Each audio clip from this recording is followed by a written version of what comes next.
நம்ம ஊர்ல எல்லாம் என்னங்க அரசியல் இந்த படத்துல காமிச்சிருக்காங்க பாருங்க. அதாவது கேரளால இருக்கிற ஒரு சிஎம், அப்படிப்பட்ட அவர் மேல திடீர்னு ஒரு பொண்ணு கம்ப்ளைண்ட் கொடுக்கறாங்க. நான் என் பிரச்சனையை சொல்றதுக்காக சிஎம் கிட்ட அப்பாயின்மெண்ட் வாங்கி அவர் வீட்டுக்கு போனேன், அங்க அவர் என்கிட்ட தப்பா நடந்துகிட்டாருன்னு சொல்றாங்க. இது மொத்த ஸ்டேட்டையே உலுக்கி போடுதுங்க, சிஎம்மோட குடும்பத்தையும் உலுக்கி போடுது. அதுக்கப்புறம் அங்க என்ன நடக்குது, அந்த பொண்ணுக்கு நீதி கிடைச்சதா இல்லையா, இந்த சிஎம் யாரு அப்படின்ற பல விஷயத்தை தான் இந்த கதையில சொல்லிருப்பாங்க. எல்லாருக்கும் வணக்கம். இன்னைக்கு நம்ம பிரதிச்சயா அப்படின்ற ஒரு மலையாள படத்துடைய ஸ்டோரி ரிவ்யூ தான் பார்க்க போறோம். இது ஒரு மஸ்ட் வாட்ச் மூவிங்க. தமிழ் டப்பிங்கோட அவைலபிளா இருக்கு. அதை ப்ரமோட் பண்ணதான் இந்த வீடியோ. இன்னும் லைக் கொடுக்கலாம், ஒரு சின்ன லைக்கோட உள்ள வாங்க. நீங்க இப்ப பார்த்துட்டு இருக்கிறது நம்மளுடைய பிலிம் பை. படத்துடைய ஆரம்பத்திலேயே ஒரு மிகப்பெரிய நெட்வொர்க்கை ஒரு வெள்ளக்காரன் ஏக்கிட்டு இருக்கிற மாதிரியும், அந்த வெள்ளக்காரன் இந்த மிகப்பெரிய நெட்வொர்க்கை எப்படின்னா இந்தியாவுக்கு கொண்டு வந்து ஒரே நாடு ஒரே இன்டர்நெட் அப்படின்ற மாதிரி ஒரு திட்டத்தை ஆரம்பிக்கணும் அப்படின்ற மாதிரியும் பிளான் பண்ணிக்கிட்டு இருக்காங்க. கட் பண்ணா இப்ப கேரளாவை காமிக்கிறாங்க. அப்படி கேரளால ஒரு கம்யூனிசம் கட்சி இருக்குங்க. அந்த கட்சியிலையும் ஒரு பயங்கரமான போராட்டத்தை பண்றாங்க. அதாவது கேரளாக்கு அங்கங்க நிறைய சரக்கு கடைகளை ஓபன் பண்ணி வச்சிருக்காங்க.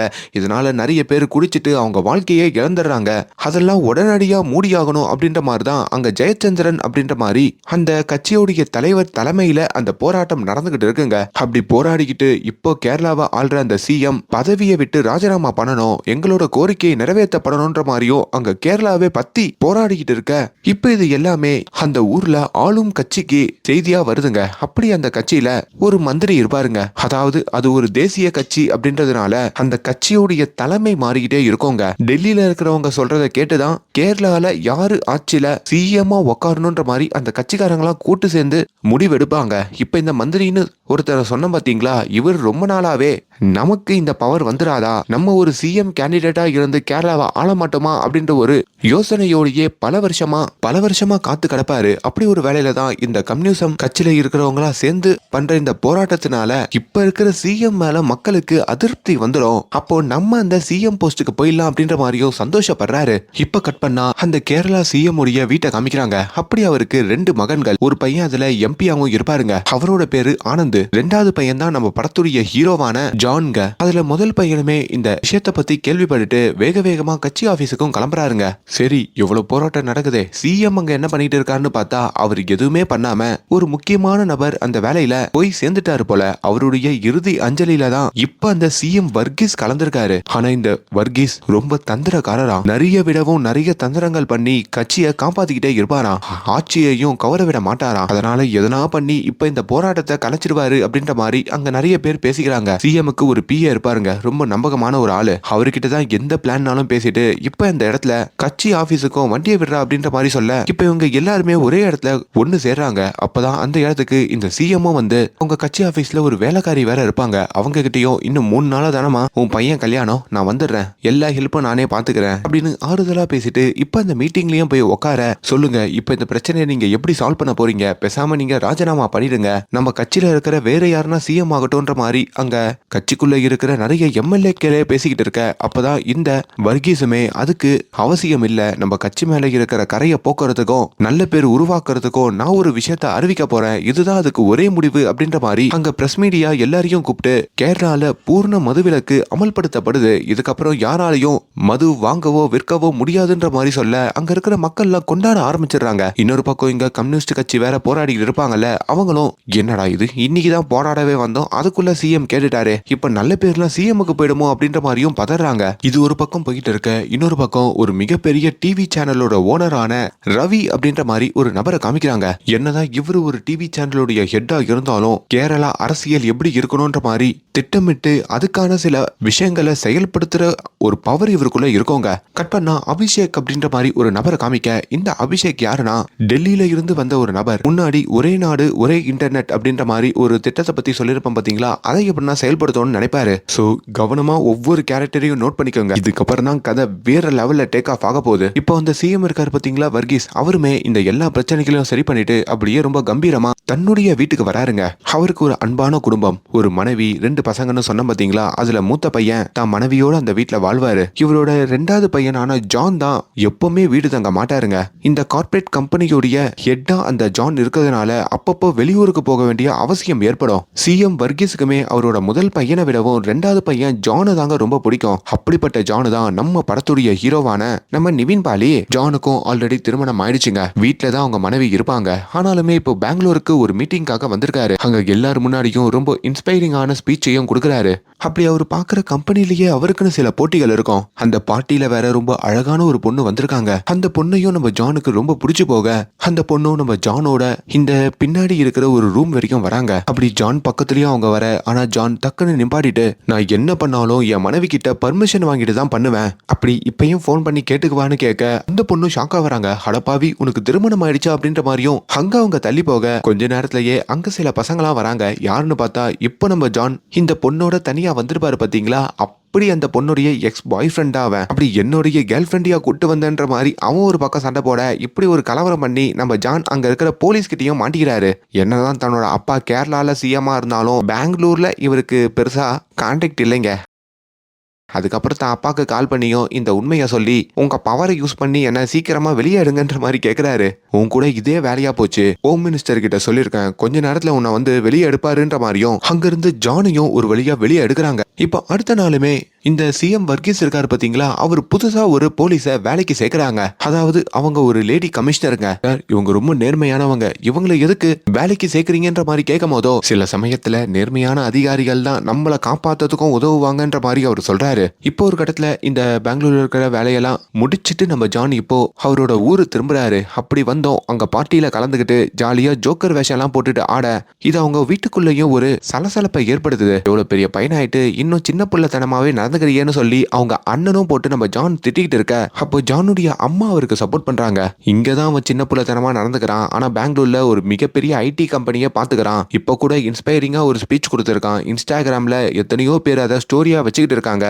சும்மா உன் தம்பி கூட சண்டைக்கு வந்துடாதன்ற மாதிரியும் அங்க இவங்க பேசிக்கிட்டு இருக்க, இப்படி ஒரு வேலையில ஜான் தான் மனைவியோட சேர்ந்து ஒரு முடிவு எடுத்திருக்காரு. அந்த முடிவையும் தான் அப்பாவான அந்த சிஎம் கிட்ட தயங்கி வந்து சொல்றாரு. இதுக்கு மேல என்னால இந்த ஊர்ல இருந்து சர்வை பண்ண முடியாதுப்பா, பெங்களூர்லயும் பெருசா இந்த ஐடி ஃபீல்டு எல்லாம் ஒர்க் அவுட் ஆக மாட்டேங்குது, அதனால அமெரிக்காவுக்கு போலான்னு இருக்கேன், ஓகேவான்னு கேட்க, ஆனா அங்க சிஎம் உடைய முகம் மாறுது. என்னப்பா நீ பெங்களூர் போனப்பவே உன்னை நான் எவ்வளவு மிஸ் பண்றேன்னு தெரியும்ல, இதுல நீ அமெரிக்காவுக்கு போயிட்டனா அதுக்கப்புறம் நம்ம பாத்துக்கவே முடியாத சிச்சுவேஷனுக்கு போயிடுவோம், நான் உன்னை இன்னும் அதிகமா மிஸ் பண்ண ஆரம்பிச்சிருவேன். அப்பா நான் சிஎம்மா இருக்கும் போதோ நம்மளுக்கு என்னப்பா குடும்பத்தை கஷ்டம் எல்லாத்தையும் பாத்துக்கலாம்னு சொல்ல, இல்லப்பா எனக்குன்னு சில கனவுகள்லாம் இருக்குல்ல, எனக்கு அமெரிக்காவுக்கு போனாதான் அதெல்லாம் செயல்படுத்த முடியும்னு தோணுதுப்பா, ப்ளீஸ்பா அப்படின்ற மாதிரி கேட்ட உடனே இப்ப அந்த வர்கீஸுமே வேற வழி இல்லாம ஒத்துக்கிறாரு. நம்ம ஹீரோ தான் மனைவி கிட்டையும் தான் பாலிடிக்ஸுக்கெல்லாம் போக மாட்டேன், இந்த மாதிரி ஐடி ஃபீல்டில் இருப்பேன்னு சத்தியம் பண்ணி கொடுத்து தாங்க கல்யாணம் பண்ணியிருப்பாரு. அதனால இப்போ அவங்க மனைவி ரொம்ப சந்தோஷத்துல தான் இருக்காங்க.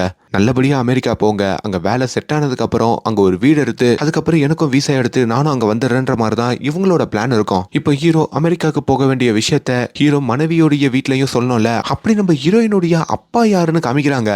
அங்கதான் பெரிய ட்விஸ்ட்.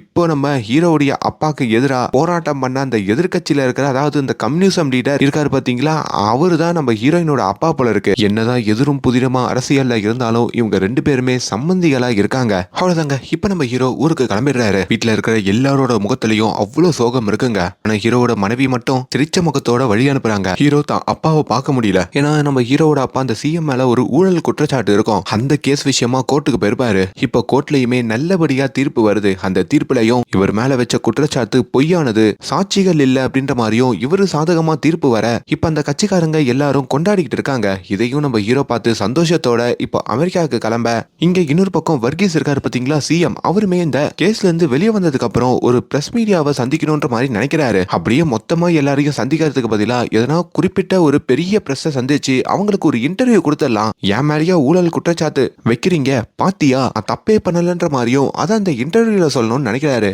அப்படி அங்க இருக்கிற ஒரு மிகப்பெரிய டிவி நியூஸ் சேனலுக்கு அவர் வர, அங்க இருக்கிற ஒரு ஜேர்னலிஸ்டுமே சிஎம் கிட்ட ரொம்ப நல்லபடியா உபசரிச்சு, இது வரைக்கும் உங்க மேல வச்ச அந்த குற்றச்சாட்டுகள் எல்லாத்தையும் பொய்ன்ற மாதிரி இந்த இன்டர்வியூல வெளிச்சம் போட்டு காட்டிடலாம் சார், நீங்க எதுவும் கவலைப்படாதீங்க சார், நானும் உங்க ஆளு தான் சார் அப்படின்ற மாதிரிலாம் பேசி இப்ப அந்த இன்டர்வியூல வந்து உட்கார வைக்கிறாரு. ஆரம்பத்திலையும் இப்ப அந்த ஊழல் குற்றச்சாட்டை பற்றி நிறைய கொஸ்டின்லாம் அவன் கேட்க, அது எல்லாத்துக்கும் சிஎம் பதில் சொல்றாரு. சில வருஷங்களுக்கு முன்னாடி உங்க டிவி சேனல்ல தான் என்ன ஒரு குற்றவாளின்னு காமிச்சிங்க, ஆனா இப்ப நான் நிரபராதின்னு தெரிஞ்சிருச்சு. இதுக்கப்புறமாச்சு எல்லாரும் கொஞ்சம் திருந்துங்கன்ற மாதிரி சொல்லிக்கிட்டு இருக்க இப்போ ஒரு சின்ன பிரேக் எடுக்கிறாங்க. அந்த பிரேக்லயும் அந்த சிஎம் வர்கீஸும் தான் பையனான ஹீரோக்கு கால் பண்ணி, என்னப்பா ஏர்போர்ட் போயிட்டியா, ரைட்டு கிளம்பிடுச்சான்ற மாதிரிலாம் விசாரிக்க, எல்லாம் நல்லபடியா கிளம்ப போகுதுப்பா, உங்க இன்டர்வியூ நான் பார்த்துட்டு தான் இருக்கேன், உங்க பதில்லாம் ரொம்ப சூப்பரா இருக்குப்பா, நான் அங்க போயிட்டு உங்களுக்கு கால் பண்றன்ற மாதிரி இப்போ ஹீரோ போனை வைக்கிறாரு. ஆனா இந்த நொடி தான் எல்லாமே மாறுது. மறுபடியும் அந்த இன்டர்வியூக்குள்ள இந்த சிஎம் வராரு. அப்ப அந்த ஜேர்னலிஸ்டுமே, சார் உங்ககிட்ட ஒரு கொஸ்டின் கேட்கணும் சார், இது வரைக்கும் எந்த மீடியாலையும் சோசியல் மீடியாலும் சொல்லி எதுலயுமே வராத ஒரு சம்பவத்தை பத்தி தான் அந்த கொஸ்டின் இருக்க போகுது அப்படின்ற மாதிரி அங்க ஒரு ஏவியை ப்ளே பண்றாங்க. அங்க ஒரு லேடியுமே ஒரு இன்டர்வியூ கொடுக்குறாங்க. அதாவது, நான் இந்த கன்ஸ்ட்ரக்ஷன் பிசினஸ்ல இருக்கேன், அதுக்கு ஒரு சின்ன கிளியரன்ஸ் தேவைப்பட்டது, அதுக்காக சிஎம் சாரை பார்க்கணுன்ற மாதிரி ரொம்ப நாளா அப்பாயின்மெண்ட் கேட்டுட்டு இருந்தேன். ஆனா அது எனக்கு சரியா கிடைக்காம இருந்தது. அப்படி ஒரு நாள் தான் சிஎம் நேரடியா பார்த்து அந்த அப்பாயின்மெண்ட்டை வாங்கினேன். ராத்திரி ஒரு 7:30 மணிக்கு என்ன அவரு தன்னோட வீட்டுக்கு வர சொன்னாரு. அதுக்கப்புறம் அப்படின்னு சொல்லிட்டு அவங்க அங்க கண்ணீர் விட்டு அழுக, ஏன் மேடம் என்ன ஆச்சுன்னு கேட்கும் போதோ, அந்த சிஎம் வர்கீஸ் என்கிட்ட ரொம்ப தப்பா நடந்துக்கிட்டாரு, என்ன அவரு கெடுத்துட்டாரு அப்படின்ற மாதிரியும் அவங்க அழுகுறாங்க. இதை பார்த்துட்டு இருக்கிற சிஎம்ஆலையும் இதெல்லாம் பொய், உண்மை இல்லைன்னு சொல்ல, ஆனா அந்த ஜேர்னலிஸ்டோட முகம் மாறி, இப்படி ஒரு மோசமான ஆள் தான் இந்த நாட்டுடைய சிஎம்ன்ற மாதிரியும் கொஸ்டின் எழுப்புறாரு. இதுக்கும் சிஎம்க்கு பதில் இல்ல. மேற்கொண்டு அந்த வீடியோலயும் அந்த பொண்ணு, எனக்கு ஜஸ்டிஸ் தேவைப்படுது, சிஎம் வர்கீஸே இப்படி பண்றாருப்போ இந்த நாட்டுக்குள்ள இருக்கிற பெண்களுக்கு என்ன சேஃப்டி, நீங்க தான் எனக்காக போராடி எனக்கு நியாயம் வாங்கி கொடுக்கணுன்ற மாதிரிலாம் சொல்ல, இப்ப கட்சியில இருக்கிறவங்க பொதுமக்கள் நிறைய பேர் பார்த்து இந்த வர்கீஸ் மேலேயும் பயங்கர கோவப்படுறாங்க. ஏர்போர்ட்ல உட்காந்து பாக்குற நம்ம ஹீரோக்குமே இது பெரிய ஷாக்கிங்கா தாங்க இருக்கு. இன்டர்வியூல இருக்கிற அந்த வர்கீஸுமே, சார் இந்த பொண்ணு என் வீட்டுக்கே வரல சார், இந்த பொண்ணை நான் பார்த்ததே இல்ல சார், பொய் சொல்றா சார்னு சொல்ல, அப்பதான் அங்க ஜேர்னலிஸ்ட் இன்னொரு வீடியோவை காமிக்கிறாரு. கடந்த 24ஆம் தேதி இந்த பொண்ணு உங்க வீட்டுக்கு வந்திருக்காங்க, இது இந்த சிசிடிவி ஃபுட்டேஜ்ல பதிவாயிருக்கு, அந்த சமயத்துல உங்க வீட்டுல யாருமே இல்ல, உங்க மனைவி உங்க பசங்களாம் வெளியூருக்கு போயிருக்காங்க, அதை நீங்க ஒரு சந்தர்ப்பமா பயன்படுத்தி அந்த பொண்ணு கிட்ட தப்பா நடந்திருக்கீங்க அப்படின்னு அதையும் அந்த இன்டர்வியூல போட்டு உடைக்க, உங்க சேனல் நீங்க எல்லாரும் சேர்ந்து எனக்கு எதிராக ஏதோ ஒரு சதி திட்டம் போடுறீங்கன்னு தெரியுது, அந்த பொண்ணுக்கு உண்மையில என்ன நடந்தது, அவ சொல்றது உண்மையா பொய்யான்றத நான் வெளியே கொண்டு வரேன்னு சொல்லிட்டோம். இப்ப அந்த வர்கீஸும் அந்த இடத்துல இருந்து அப்படியே பாதியில கிளம்ப, ஆனா பொதுமக்களை பொறுத்த வரைக்குமே கட்சிக்காரங்களை பொறுத்த வரைக்குமே இந்த வர்கீஸ் தான் இதெல்லாம் பண்ணாருன்ற மாதிரியும் அங்க பதிவாயிடுதுங்க. இதுக்கு எல்லாமே இப்ப அந்த மீடியாவுடைய ஓனரான முன்னாடி காமிச்ச பாத்தீங்களா ரவின்னு ஒருத்தர், அவர் பார்த்து சிரிச்சுக்கிட்டு இருக்காரு. இப்ப எதிர்கட்சியில இருந்து பயங்கர போராட்டங்கள்லாம் வெடிக்குது. இங்க ஹீரோ இருந்தார்ல, அவருமே வெளிநாட்டுக்கு போற திட்டத்தையே கைவிட்டுட்டு தான் அப்பா கூட இந்த நேரத்துல இருக்கணும்னு சொல்லி ஊருக்கு திரும்புறாரு. மத்த பிரஸ்காரங்களாம் இதை பார்த்துட்டு நிறைய கேள்விகள் எழுப்ப ஆரம்பிக்கிறாங்க. சரி, கட்சி ஆபீஸுக்கு போயிட்டு தான் அந்த தப்ப பண்ணலன்ற மாதிரி சொல்லலாண்டு இப்ப இந்த வர்கீஸும் கட்சி ஆபீஸுக்கு வர, அங்கேயுமே நிறைய பேர் கூடி இவர் மேல கல்லு செருப்பெல்லாம் தூக்கி அடிக்கிறாங்க. இதுல வேற இந்த வர்கீஸுக்கு அங்க பலத்த காயம் ஏற்படுது. அவர் அங்கிருந்து பாதியிலேயே வெளியேறாரு. இப்போ அவரோட கட்சியில சார்ந்த சில நபர்களே பிரஸ் மீடியா வந்து சந்திக்கிறாங்க. ஆல்ரெடி கட்சிக்குள்ளேயே அடுத்த சிஎம்மா தான் ஆகணும்னு ஒரு போட்டி இருக்கும்ல, அதுல அந்த மந்திரி இருக்காரு பாத்தீங்களா, அவருமே அவர் சுயநலத்தை காமிக்கிறாரு. ஆமா, இந்த குற்றச்சாட்டெல்லாம் வச்சு பார்க்கும்போது உண்மை மாதிரிதான் தெரியுது, கூடிய விரைவில் சிஎம் ராஜினாமா பண்ணிடுவாரு, கட்சிக்குள்ள இருந்து வேற யாருன்னா சிஎம் ஆவாங்கன்ற மாதிரியும் சொல்றாரு. இப்போ வினோத் அப்படின்ற ஒரு பையன் வந்து கிராமத்துல இருக்கிற இந்த டிவி கம்பெனியோட ஓனருடைய வீட்டுல ஒரு பொருள் அவங்க அம்மா கிட்ட கொடுக்குறாங்க. கொடுத்துட்டு அவனுடைய பேட்டரி வண்டியில போயிட்டு இருக்கும் போதோ அந்த வண்டியை பத்த வச்சு அவனை வழியிலேயே போட்டு தள்ளுற மாதிரியும் காட்டுறாங்க. இப்போ சிஎம் இருக்காருல, அவருமே நொந்து போய் தான் வீட்டுக்கு திரும்புறாரு. வீட்டுல இருக்கிறவங்களே அவரை ஒரு மாதிரி பாக்குறாங்க. முக்கியமா அவங்க மருமகள், தாத்தா கிட்ட எல்லாம் போவாத, என் கூடயே இருன்ற மாதிரி தான் பொண்ணை கூட்டிட்டு போக, அதெல்லாம் இவருக்கு வேதனையை கொடுக்குதுங்க. இப்போ ஹீரோவும் அந்த இடத்துக்கு ஊருக்கு போகாம வந்திருக்கிறதுனால அது மட்டும்தான் வர்கீஸுக்கு ஓரளவுக்கு நிம்மதியா இருக்கு. இந்த கஷ்டமான சூழல்ல நீயும் இருக்க மாட்டேன்னு நினைச்சு பயந்துட்டேன் அப்படின்னு அவரு ஹீரோ கிட்ட சொல்ல, அப்பா நீங்க எல்லாத்தையும் தைரியமா ஃபேஸ் பண்ணிருக்கீங்க, நீங்க அந்த இன்டர்வியூலயே அதை ஃபேஸ் பண்ணிருக்கலாம், ஏன் இப்படி கோட்டை விட்டீங்கன்னு கேட்க, திடீர்னு அப்படி ஒரு குற்றச்சாட்டு வைக்கும் போதோ நான் பயந்துட்டேன், அதுவும் பொண்ணு விஷயம், பேர் ரொம்ப கெட்டு போயிடும்ன்ற மாதிரியும் பயந்துட்டேன், உண்மையிலே உன் அப்பா நிறைய விஷயத்துல தப்பு பண்ணிருக்கேன், ஆனா இதுல தப்பு பண்ணதே இல்லடா, என்ன நம்புன்னு சொல்ல, ஹீரோவுமே இது ஏதோ ஒரு டிராப் தான், எப்படின்னா அப்பாவை காப்பாற்றணும்னு நினைக்கிறாரு, நீங்க ஒன்னும் கவலைப்படாதீங்க, இந்த பிரச்சனை முடியற வரைக்கும் நான் உங்க கூட இருந்து நான் உங்களை பாத்துக்கிறேன், நீங்க நிம்மதியா போய் தூங்குங்கன்ற மாதிரியும் தான் அப்பாவை அவர் அங்கிருந்து அனுப்ப, அடுத்த நாள் காலையில நம்ம ஹீரோ தூங்கிட்டு இருக்கும் போது வேகமா வந்து அவங்க மனைவி எழுப்புறாங்க. என்னாச்சுன்னு பார்த்தா அங்க தூக்கத்திலேயே நம்ம ஹீரோவோட அப்பாவான அந்த வர்கீஸ் இருக்கார்ல, அவருக்கு நெஞ்சு வலி வந்து போய் சேர்ந்துடுறாருங்க. இப்படி ஒரு குற்றச்சாட்டு வச்சதுனால அந்த ஊரே அங்க பயங்கர ஷாக் ஆயிடுது. கட்சிக்காரங்களும் சந்தோஷப்படுறாங்க, ஆஹா சிஎம் போயிட்டாரு, இப்போ நமக்கு அந்த போஸ்ட் கிடைக்க போகுதுன்ற மாதிரியும் உள்ளுக்குள்ள போட்டி பொறாமையெல்லாம் ஏற்படுது. ஹீரோக்கும் அங்க பயங்கரமான கோவங்க, முதல்ல அந்த மீடியா சேனல் மேல, ரெண்டாவது ரெண்டாவது கட்சிக்குள்ளேயே இப்படி இருக்காங்களேன்ற மாதிரியும், மூணாவது அந்த பொண்ணு மேல சரி இப்ப அந்த பொண்ணு எங்க போனாங்கன்னு பார்த்தா சிஎம்க்கு இப்படி ஆயிடுச்சு, எதுனா நம்மளுக்கு பிரச்சனை வந்துடக்கூடாதுன்னு சொல்லி அங்கிருந்து தப்பிச்சு துபாய்க்கு போயிட்டதா சொல்லப்படுது. இப்போ அங்க எல்லாரும் ஒண்ணு கூடி நம்ம வர்கீஸையும் நல்லபடியா அடக்கம் பண்றாங்க.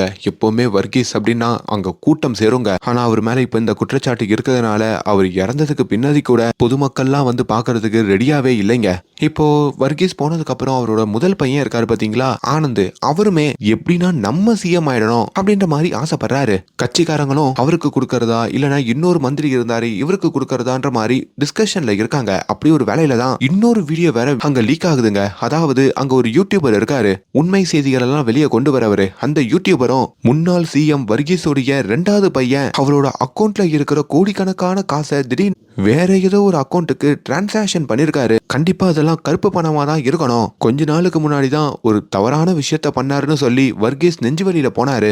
இப்போ வீட்லயும் இன்னும் அது தொடர பார்த்தா அந்த குடும்பமே ரொம்ப மோசமான குடும்பமா இருக்கும் போல இருக்குன்ற மாதிரியும் அங்க பப்ளிக்ல மீடியால முக்கியமா இப்ப அந்த டிவி கம்பெனிக்காரன் வேற இருக்கான் பாத்தீங்களா, அவனு சொல்லி எல்லாரும் பேசி இப்ப இந்த குடும்பத்தையே கழுவி ஊத்த இந்த விஷயம் கேள்விப்பட்டவன வர்கீஸோட மூத்த பையனும் ஆனந்து வீட்டுக்கு ஓடி வராரு. அங்க நொந்து போய் உட்காந்து இருக்கிற ஹீரோவையும் பாக்குறாரு. ஏண்டா எப்படின்னா நான் சிஎம் ஆயிடலான்னு நினைச்சேன்டா, இப்ப நீ பண்ண விஷயத்துல என்னால சிஎம் ஆக முடியாது போலையாடா, ஏண்டா குடும்பத்துக்கு இப்படி அசிங்கம் வந்துகிட்டே இருக்கு அப்படின்ற மாதிரியும் ஒரு மாதிரி அவங்க ரெண்டு பேருமே கண்கலங்கி போயிடுறாங்க. இப்ப ஹீரோவையும் அங்க வந்து சிபிஐ ஆபீசர்லாம் கைது பண்ணி கூட்டிட்டு போற மாதிரி காமிக்க இங்க இந்த மந்திரி இருக்காரு பாத்தீங்களா, அவருக்கு பெரிய பெரிய சந்தோஷம். அப்பனும் போயிட்டான், இப்ப பசங்களும் ஊழல் குற்றச்சாட்டுலாம் மாட்டிக்கிட்டாங்க, நம்ம தான் நெக்ஸ்ட் சிஎம்ன்ற மாதிரி ஆனந்தத்துல இருக்க. அதே மாதிரி இன்னொரு பக்கம் இந்த டிவி காரங்க இருக்கானுங்க பாத்தீங்களா, அந்த ஜேர்னலிஸ்ட் சேனல் ஓனரு வேணுமுன்னே இந்த வர்கீஸையும் அவங்க பையனையும் ஃப்ரேம் பண்ணி ரொம்ப தவறான நியூஸ்கள்லாம் போட்டுட்டு இருக்காங்க. அப்பதான் திடீர்னு ஒரு பிரேக்கிங் நியூஸ் வருது. என்னன்னு பார்த்தா சிபிஐ என்கொயரிக்கு கூட்டிட்டு போகப்பட்ட நம்ம ஹீரோ அங்க ஒரு உண்மையை ப்ரூஃபோட சொல்லியிருக்காரு. அதாவது அவர் அக்கௌண்ட்ல இருந்து டிரான்சாக்ஷன் ஆன காசு எல்லாமே நிறைய அநாத ஆசிரமங்களுக்கும் பின்தங்கிய சமூகத்துல இருந்து படிக்க முடியாம கஷ்டப்படுற நிறைய மக்களுக்கும் தான் போயிருக்கு. இவர் நிறைய பேருக்கு உதவி பண்ணிருக்காரு, அதுலதான் இத்தனை கோடி அவர் செலவு பண்ணிருக்காருன்ற மாதிரி எல்லா ஆதாரத்தையும் இப்ப சிபிஐ அங்க மீடியா கிட்ட சொல்றாங்க. இதை கேட்டதும் அந்த ஒரே நாள்ல எல்லாமே மாறுதுங்க. அங்க நம்ம ஜான் ஒரு ஹீரோ மாதிரி பொதுமக்கள் பார்க்க ஆரம்பிக்கிறாங்க. இப்ப அவங்க அப்பா வர்கீஸ் பண்ண அந்த மிகப்பெரிய தவற கூட மறந்துட்டு ஜான்ற மாதிரியும் அங்க எல்லாரும் இவருக்கு சப்போர்ட் பண்ண ஆல்ரெடி ஜான் பேசின விஷயங்கள்லாம் ரீல்லையும் ஷார்ட்ஸ்லயும் ட்ரெண்ட் ஆயிருக்கோங்க. இப்போ அதெல்லாம் எடுத்து போட்டுட்டோம், இவர மாதிரி ஒரு யங் லீடர் தான் நம்மளுக்கு சிஎம்மா வேணும் அப்படின்ற மாதிரியும் அங்க நிறைய மக்கள் ஆசைப்படுற மாதிரியும் பேசுற மாதிரியும் காமிக்கிறாங்க. இதுல அந்த மீடியாக்காரனும் ஷாக் ஆகுறான், இன்னொரு பக்கம் கட்சிக்குள்ள இருக்கிற அந்த மந்திரியும் ஷாக் ஆகுறாரு. அப்பதான் கட்சி தலைமையில இருந்து ஒரு விபரீத முடிவு எடுக்கிறாங்க. அதாவது நம்ம கட்சிக்கு இப்போ ஒரு சிஎம் கேண்டிடேட் தேவைப்படுது, பேசாம நம்ம ஜானையே சிஎம் ஆக்கிடலாம், இன்னும் ஒரு வருஷம் நம்ம ரூல் பண்ண வேண்டி இருக்கு, ஜான் உள்ள வந்தாருன்னா யங்ஸ்டர்ஸ் நிறைய பேர் ஜான் பின்னாடி வந்து நிப்பாங்க அப்படின்ற மாதிரி இப்ப அந்த கட்சியோட முடிவையும் கொண்டு வந்து நம்ம ஜான் கிட்டயும் அவங்க அம்மா கிட்டயும் சொல்லிக்கிட்டு இருக்க. ஆனா ஜானுடைய அண்ணனான ஆனந்துக்கு பெரிய ஷாக்கு. அப்பா போனதுக்கு அப்புறம் பதவி என்கிட்ட வரும்னு பார்த்தா நீ என் தம்பி கிட்ட கொடுக்குற, என் தம்பிக்கு இதை பத்தி என்ன தெரியும், அவனுக்கு ஐடி தான் தெரியும், அவனுக்கு இதெல்லாம் இன்ட்ரெஸ்ட் இல்ல, என்கிட்டயே கொடுங்கன்னு கேட்க ஆனா கொடுக்க மறுக்கிறாங்க. இப்ப அங்க இவங்க ரெண்டு பேரோட அம்மாவே எழுந்து என் முதல் பையன் கிட்ட இந்த பதவி இருக்கிறத விடவும் ரெண்டாவது பையன் வந்தாதான் அதை சரி பண்ணுவான், அவனே இதை ஏத்துப்பான் அப்படின்ற மாதிரி அவங்க அன்பா ஒரு கட்டளை இட இதுல முதல் பையன் ஆனந்தும் நொந்து போறாரு. இப்ப ஜான் அங்க இந்த சிஎம்னா என்ன அரசியல்னா என்ன அப்படின்னு எதுவுமே தெரியாமையே அங்க சிஎம் ஆகுறாரு. இந்த விஷயம் நம்ம ஹீரோவுடைய மனைவி இருக்காங்கல்ல அவங்களுக்கு கொஞ்சம் கூட பிடிக்கலைங்க. என்கிட்ட நீங்க அரசியல் போக மாட்டீங்க, ஐடில தான் இருப்பீங்கன்னு சொன்னீங்க, ஆனா திடீர்னு இப்போ அரசியல் போறீங்களே அப்படின்னு ரெண்டு பேருக்குள்ள சண்டை வருது. ஆல்ரெடி எங்க அப்பாவும் எதிர்கட்சியில தான் இருக்காரு, இப்போ உங்களை எதிர்த்தே அவரு அரசியல் பண்ணுமா என்னங்க இது அப்படின்ற மாதிரிலாம் கேட்க இப்ப இவங்க ரெண்டு பேருமே சண்டை போட்டு இப்போ ஹீரோயினும் கோச்சிக்கிட்டு அவங்க வீட்டுக்கு போற மாதிரி காட்டுறாங்க. அதே வேளையில இங்க நம்ம ஹீரோவை கொண்டு வந்து அந்த கட்சிக்காரங்க எல்லாருமே சிஎம்முக்கான இந்த வாக்குறுதிகள் எல்லாம் எடுத்துக்கிட்டு இப்போ அவரை சிஎம்மாவும் அபிஷியலா அறிவிக்கிறாங்க. அங்கதாங்க இந்த மீடியாக்காரங்களாம் வந்திருக்காங்க. அதாவது அந்த ரவி இருக்காருல டிவி கம்பெனி ஓனரு, அவரும் அந்த இடத்துல வர அப்பதான் அந்த ரவி ஒரு விஷயத்த கவனிக்கிறாரு. அதாவது ஹீரோவை பத்தி ஒரு யூடியூப் கார ஒரு நியூஸை போட்டிருப்பான், அந்த நியூஸ்ல தானே ஹீரோவைய கைது பண்ணிருப்பாங்க. அந்த யூடியூப் சேனல் வச்சிருக்கிறவனும் இந்த கூட்டத்துல இருக்கிறத பாக்குறான். அதே மாதிரி நம்ம ஹீரோ ஓப்பனிங்ல ஒரு பொண்ணோட ஒரு தனி ரூமுக்கு போயிருப்பாரு பாத்தீங்களா, அந்த பொண்ணு அந்த கூட்டத்துல இருக்காங்க. அங்கதான் தெரியுது இப்ப நம்ம ஹீரோ பண்ணது எல்லாமே மிகப்பெரிய பிளானு. இப்ப இவர் சிஎம் ஆயிருக்காருன்னா அது நம்ம ஹீரோ போட்ட பிளான்னால தான் ஆயிருக்காரு அப்படின்ற மாதிரி தெரியுது. அதாவது தான் அப்பா மேல இருக்கிற அந்த கரையை தொடச்சிட்டு நம்ம மேல ஒரு நல்ல மதிப்பு வரணும்ன்ற மாதிரிதான் அந்த ஃபண்டெல்லாம் அவரு இந்த ஆசிரமத்துக்கும் அதுக்கப்புறம் இந்த மாதிரியான விஷயங்களுக்கும் கொடுத்திருப்பாரு. அப்படி அது எல்லாத்தையும் முதல்ல தப்பா அப்பா பப்ளிக் கிட்ட புரிய வச்சுட்டு அப்புறம் பப்ளிக்கோடைய அட்டென்ஷன் வாங்கி இப்படி மாத்தணும்னு நினைச்சிருப்பாரு. அதுக்காக தான் தான் ஃப்ரெண்டான அந்த யூடியூபரை போட்டு இப்படி அவரு தான் சொல்ல வச்சிருப்பாரு. அதுக்கப்புறம் சோஷியல் மீடியாலாம் பரவறதுக்கு இந்த பொண்ணுடைய ஹெல்ப்பையும் நாடி இருப்பாரு. இது எல்லாமே அங்க அந்த டிவி ஓனரும் பார்த்து புரிஞ்சுக்க, இது வரைக்கும் நம்ம நாட்டை ஆண்ட சிஎம் இந்த மாதிரி டெக்னாலஜில பெருசா ஆர்வம் இல்லாம இருந்தாரு. ஆனா இவனுக்கு டெக்னாலஜியும் தெரியுது. அப்ப நம்ம ஒரு டேஞ்சரோட மோத போறோன்ற மாதிரியும் உணர்றாரு. இப்போ நம்ம ஹீரோ சிஎம் சேர்ல உட்கார்ந்ததுக்கு அப்புறம் அந்த மந்திரி சபைக்குள்ள யாரெல்லாம் இருக்கணும்ன்ற மாதிரி பல முடிவுகள், அங்க ஒரு மந்திரி இருப்பாரு பாத்தீங்களா, அவர் அங்க எடுக்கிறாருங்க. நாங்க சொல்ற ஒரு 3 அசிஸ்டன்ட் தான் உங்க கூட வச்சுக்கணும், அவங்க 3 பேர் தான் உங்க அப்பாவுடைய இருந்தாருன்னு சொல்ல, ஆனா ஹீரோ தனக்கு அப்படிப்பட்ட அசிஸ்டன்ட் யாருமே வேண்டாம், நான் உங்களை நம்புறேன், நீங்க இருக்கீங்களே நீங்களே போதுன்ற மாதிரி அந்த மந்திரி கிட்டேயே ஒரு ஐஸ் வைக்க, நான் ரொம்ப டெம்பரவரியா இந்த 1 வருஷம் தான் சிஎம்மா இருக்க போறேன், அதுக்கப்புறம் இந்த பதவியை உங்ககிட்ட தான் கொடுக்க போறேன், இந்த 1 வருஷத்துல ஒரு சிறந்த ஆட்சியை கொடுக்கணும்னு நினைக்கிறேன், ஏன்னா 5 வருஷத்துக்கு ஒரு வாட்டி ஆட்சி மாறிக்கிட்டே இருக்கு, இந்த சிறந்த ஆட்சியை வச்சுதான் நம்மளால அடுத்த வருஷம் ஜெயிக்க முடியும், அப்படி நான் சிறந்த ஆட்சியை பண்ணிட்டு அடுத்த வருஷம் உங்களை சிஎம் ஆக்கிடுறேன் அப்படின்னு அந்த மந்திரியையும் அவரு கன்வின்ஸ் பண்றாரு. இதனால மந்திரியும் இப்ப நம்ம ஹீரோக்கு சப்போர்ட் பண்ண ஆரம்பிக்கிறாரு. நம்ம ஹீரோட அப்பா கூட இருந்த ஒரு பிஏ இப்ப நம்ம ஹீரோவோடையும் வந்து சேர்றாருங்க. அவரு கட்சியோடைய மிகப்பெரிய விசுவாசி, கட்சியை பத்தி நிறைய விஷயங்கள் தெரியும், மக்கள் மீது அக்கறை உள்ளவர். நம்ம ஹீரோடைய அப்பா ஒரு போலீஸ் கமிஷனரை, அத நேர்மையான ஆளை வேலைக்கு போட்டிருப்பாங்களே, அப்படி அந்த கமிஷனர் கிட்டையும் நம்ம ஹீரோ ஒரு கேஸை ஒப்படைக்கிறாரு.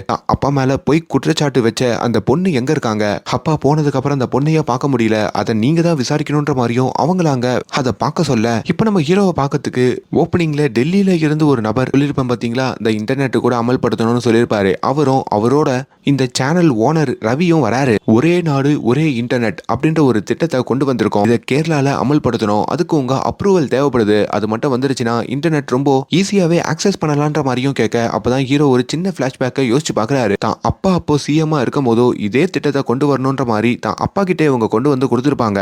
அவங்க அப்பாவுக்கு இந்த மாதிரி டெக்னாலஜியை பத்திலாம் பெருசா தெரியாதுங்க. நம்ம ஹீரோ கிட்ட தான் இதெல்லாம் செயல்படுத்தலாமான்னு கேட்க, ஹீரோ இது ரொம்ப ரொம்ப ஆபத்தான திட்டம், இது வைக்கிறது மூலயமா நம்ம இன்டர்நெட்ல என்னெல்லாம் பண்றோம், என்ன மாதிரி அக்கௌண்ட்லாம் வச்சிருக்கோம், பணம் டிரான்சாக்ஷன் பண்றது எல்லா டேட்டாவையும் அவங்க எடுத்துப்பாங்க, கொள்ளையடிக்க வாய்ப்பு இருக்கு, பிரைவசியே போகிறதுக்கும் வாய்ப்பு இருக்குன்ற மாதிரியும் சொல்றாங்க. இதனால அவங்க அப்பா அந்த திட்டத்தை அப்போ அப்ரூவல் பண்ணிருக்க மாட்டாருங்க. இப்போ அதே திட்டம் நம்ம கிட்ட வருதா அப்படின்னு ஹீரோ யோசிக்கிறாரு. அது மட்டும் இல்லாம அவருக்கு அப்பவே ஒரு சந்தேகம் இருக்குங்க, இந்த மாதிரி இந்த மிகப்பெரிய திட்டத்துக்கு ஸ்பான்சர் பண்றது யாரா இருக்கும்ன்ற மாதிரி ஒரு டவுட். அது இப்போ இந்த டிவி கம்பெனியோடைய ஓனர் ரவி தான் அப்படின்ற மாதிரி தெரியுது. சோ நம்ம அப்பா இதுக்கு ஒத்துக்கல, அதனால தான் ஏதோ ஒரு சதி பண்ணி நம்ம அப்பாவை மாட்ட விட்டு இவங்க வேற யாருன்னா சிஎம் ஆக்கி அவங்க மூலயமா இதை நிறைவேற்றணும்னு நினைச்சிருக்காங்க. இப்ப மறுபடியும் நம்மளே ஆனதுனால நம்ம கிட்ட வந்திருக்காங்கன்ற மாதிரியும் புரியுது. இப்போ அந்த ஃபைலையும் அவங்க கிட்ட இருந்து ஹீரோ வாங்கி வச்சுக்கிட்டு, நான் இதெல்லாம் ஸ்டடி பண்ணிட்டு உங்களுக்கு இன்ஃபார்ம் பண்றேன்ற மாதிரியும் அவங்க 2 பேரையும் அங்க இருந்து அனுப்புறாரு. இப்போ நேபாள காமிக்கிறாங்க. அந்த நேபாள தாங்க முன்னாள் சிஎம் மேல பழி போட்ட அந்த பொண்ணு இப்ப இருக்காங்க போல இருக்கு.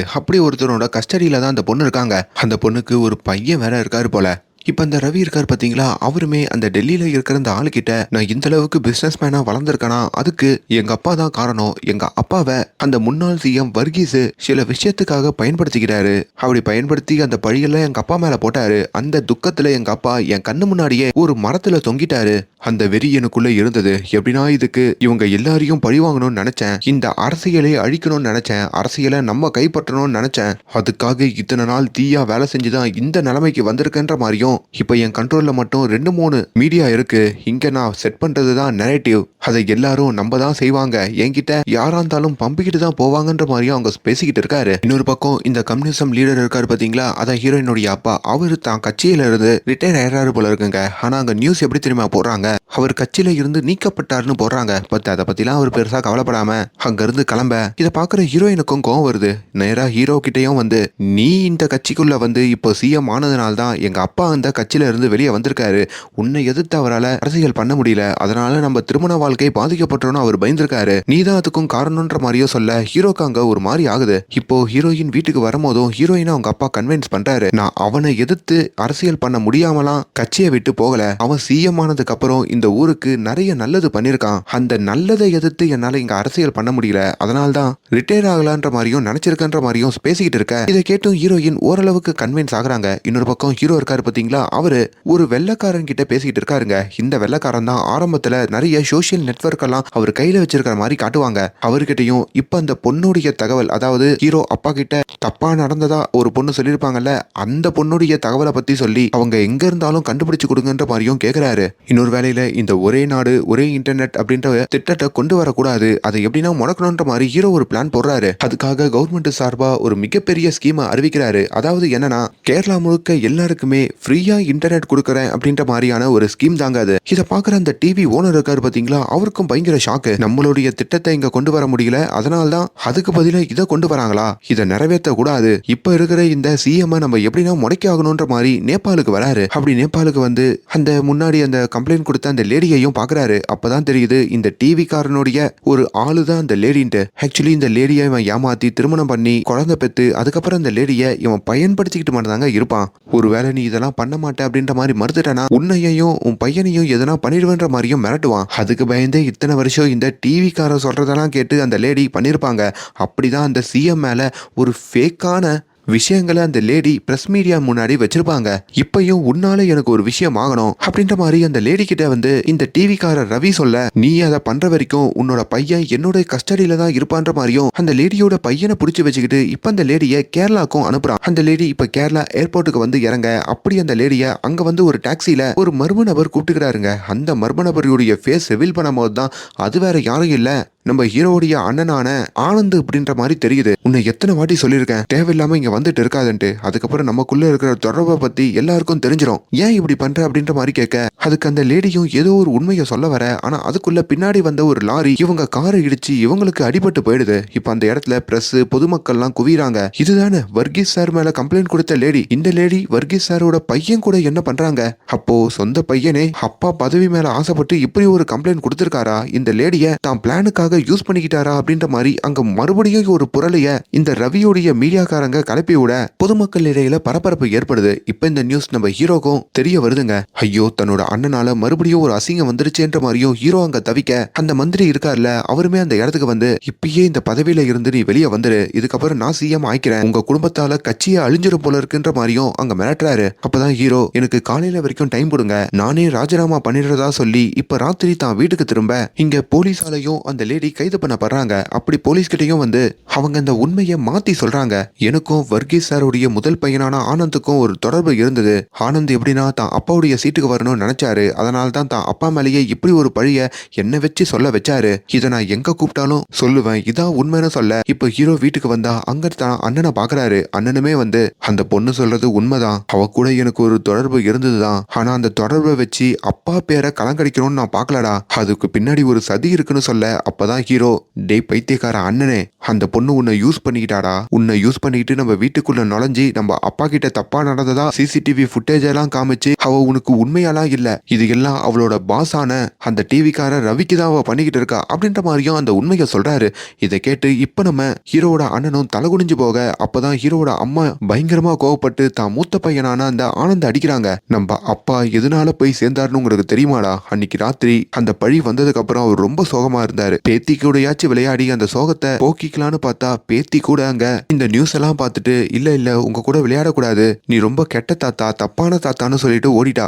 அதுலதான் ராத்திரி முழுக்க அவர் அழுகாம இதை நினைச்சே கடைசியில நெஞ்சு வலி வந்து போயிட்டாரா. இதுக்கெல்லாம் நீயும் ஒரு காரணமா இருக்கிறத பார்த்தா எனக்கு ரொம்ப கோபம் தான் வருது, தயவு செஞ்சு இங்க இருந்து போயிடுன்னு சொல்ல, அங்க ஆனந்தோட மனைவியும் உனக்கு இப்படி ஒரு பொண்ணோட தொடர்பு இருக்கான்ற மாதிரியும் அங்க கோவப்படுறாங்க. இப்ப நம்ம ஹீரோ, இது எல்லாத்துக்கும் ஒரே ஒரு வழிதான் இருக்கு, நான் நேரடியா அந்த பிரஸை போய் சந்திக்கிறேன், அப்பா கொடுத்த மாதிரியே நானும் ஒரு இன்டர்வியூ கொடுக்குறேன் அப்படின்ற மாதிரி ஒரு முடிவெடுக்க, அடுத்த நாள் காலையிலையும் நம்ம ஹீரோ அங்க ஒரு திட்டத்தை அறிவிக்கிறாரு. அதாவது கேரளா முழுக்க இலவச இன்டர்நெட் அப்படின்ற அந்த திட்டம். அதுக்கப்புறம் அந்த ஜேர்னலிஸ்ட பார்த்து அவர் கேட்கிற கேள்விகளுக்கெல்லாம் பதில் சொல்ல ஆயுதம் ஆகுறாரு. கீழே வேற அந்த ஓனர் ரவி உட்காந்து இவங்களை கேஷுவலா பார்த்துக்கிட்டு இருக்க, அந்த ஜேர்னலிஸ்ட் நம்ம ஹீரோவை பார்த்தோம், உங்க அண்ணனுக்கும் அந்த பொண்ணுக்கும் இருக்கிற தொடர்புனாலதான் உங்க அப்பா மேலேயே அந்த பழி வந்திருக்கு போல, குடும்பத்துக்குள்ளேயே சிஎம் போஸ்டுக்கு ஆசைப்படுறவங்களாம் இருக்கீங்க போலன்ற மாதிரி நக்கல் பண்றாரு. அப்பதான் ஹீரோவுமே அங்க ஒரு உண்மையை சொல்றாரு. தம்பி, நேபாள் ஞாபகம் இருக்கா? நேபாள் அப்படின்னு அங்க ஒரு பிளாஷ்பேக்கை காமிக்க, நம்ம ஹீரோ ஒரு வெள்ளக்காரன் கிட்ட பேசிருப்பாரு பாத்தீங்களா, அந்த வெள்ளக்காரன் இவங்க எப்போ நேபாள்ல இருக்கிற அந்த பொண்ணை கூட்டிட்டு போயிருப்பாங்களோ அதுக்கப்புறம் அந்த இடத்துக்கு வந்து அந்த பொண்ணுடைய பையனை காப்பாத்திருப்பாங்க. அப்படி இந்த வில்லனான அந்த டிவி ஓனருடைய கஸ்டடியில இருந்த அந்த பையனை நம்ம ஹீரோ காப்பாத்தி அவரு கூட கூட்டிட்டு வந்திருப்பாரு. அதுக்கப்புறம் அந்த விஷயத்த அந்த பையனோட அம்மாவான அந்த பொண்ணுகிட்டையும் சொல்லியிருப்பாரு. அந்த பொண்ணுமே இத்தனை நாள் அந்த ரவி என் குடும்பத்தை வச்சுதான் என்ன மிரட்டினா, அதுக்காக என்ன பல விஷயங்களை பண்ண சொன்னா. இப்ப என் குடும்பத்தை நீங்க காப்பாத்திட்டீங்க, என் பையனை காப்பாத்திட்டீங்க, அதுவே போதும். இப்ப நான் மீடியா கிட்ட உண்மையை சொல்ல ரெடியா இருக்குன்ற மாதிரியும் அங்க ஒத்துக்க. இதையும் எல்லாரும் முன்னாடியும் ஹீரோ சொல்லிட்டு அவர் கையில ஒரு பென்ட்ரைவ் வச்சிருக்காருங்க. அந்த பென்ட்ரைவையும் அங்க பிளே பண்ண வைக்கிறாரு. அதுலயும் இப்ப இருக்கிற இந்த ஜேர்னலிஸ்ட் தன்னுடைய டிவி ஓனரான அந்த ரவியோட ஒரு போன் கால் பேசியிருப்பாரு. நம்ம பிளான் பண்ணபடி தான் எல்லாம் போயிட்டு இருக்கு. அந்த பொண்ணை வச்சு அந்த வர்கீஸோட கதையை முடிச்சாச்சு, அடுத்து அவன் பையன் தான் அப்படின்ற மாதிரி ஒரு ஆடியோ இருக்குங்க. அது மட்டும் இல்லாம இந்த டிவி ஓனர் ரவி நேபாளுக்கு போய் அந்த பொண்ணை மிரட்டினதை போட்டோ எடுத்திருக்காங்க.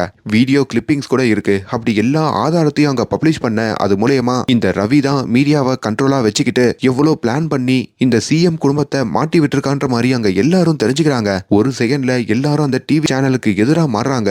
ஜேர்னலிஸ்ட கைது பண்றாங்க. அங்க டிவி ஓனர் ரவியையும் கைது பண்றாங்க. ரவியும் இதே மாதிரிதான் சில வருஷங்களுக்கு முன்னாடி நான் ஒரு கேஸ்ல கைதான, ஆனா 14 நாள்ல வெளியே வந்து என்னை கைது பண்ணவனையே தூக்கிட்டேன். அதே மாதிரி நான் மறுபடியும் வெளியே வருவேன், அப்பதான் ஆட்டம் ஆரம்பம் அப்படின்ற மாதிரி ஹீரோ கிட்ட சவால் விட, ஹீரோவும் நான் ஒரு சிஎம்மா இருந்து இதெல்லாம் எங்க அப்பாவோட பையனா இருந்துதான் இதெல்லாம் பண்ணிருக்கேன், நீ மறுபடியும் வெளியே வந்தாலும் அடிப்பேன்ற மாதிரியும் சொல்றாரு. இப்ப அந்த பொண்ணு இருக்காங்கல்ல, அவங்களுமே பிரஸ் மீடியாவெல்லாம் பார்த்து நான் முன்னாள் சிஎம் வர்கீஸை பத்தி சொன்னதெல்லாம் போய் தான், என்ன இந்த ரவி தான் இப்படி சொல்ல வச்சாருன்ற மாதிரி உண்மையை ஒத்துக்க பப்ளிக்லயும் இப்ப அந்த வர்கீஸ் மேல பரிதாபம் ஏற்படுது. இப்போ அந்த குடும்பத்துக்கு போன பேரும் மறுபடியும் கிடைக்குதுங்க. அப்படி நிறைய பேர் வர்கீஸோடைய சமாதிக்கு வர மாதிரியும், அந்த சமாதியில வச்சே நம்ம ஹீரோ தன்னுடைய சிஎம் போஸ்டை தன்னை விடவும் அந்த வர்கீஸோடைய பிஏ கட்சி மேல பற்று உள்ளவர்னா சொல்லியிருப்பேன்ல, அவருக்கு தான் கரெக்டா இருக்கும், நீங்க பாத்துக்கங்கன்ற மாதிரி பொறுப்பை ஒப்படைச்சிட்டு தான் குடும்பத்தோட நிம்மதியான வாழ்க்கையை வாழ்றதுக்கு அவர் போயிடுறாரு. ஸோ இப்படி இந்த படத்துடைய கதை ரொம்ப சுமூகமா முடியுதுங்க. ரொம்ப வித்தியாசமான ஒரு படங்க. இது ஒரு மஸ்ட் வாட்ச் மூவினே சொல்லலாம். நான் ரொம்ப ஷார்ட்டா தான் எக்ஸ்பிளைன் பண்ணிருக்கேன். கட்டாயம் ஓடிடில பாருங்க, உங்களுக்கு புரியும். அண்ட் மேலும் இந்த மாதிரியான வீடியோஸை தொடர்ந்து பார்க்கறதுக்கு நம்மளுடைய சேனலை சப்ஸ்கிரைப் பண்ணுங்க. Thank you so much.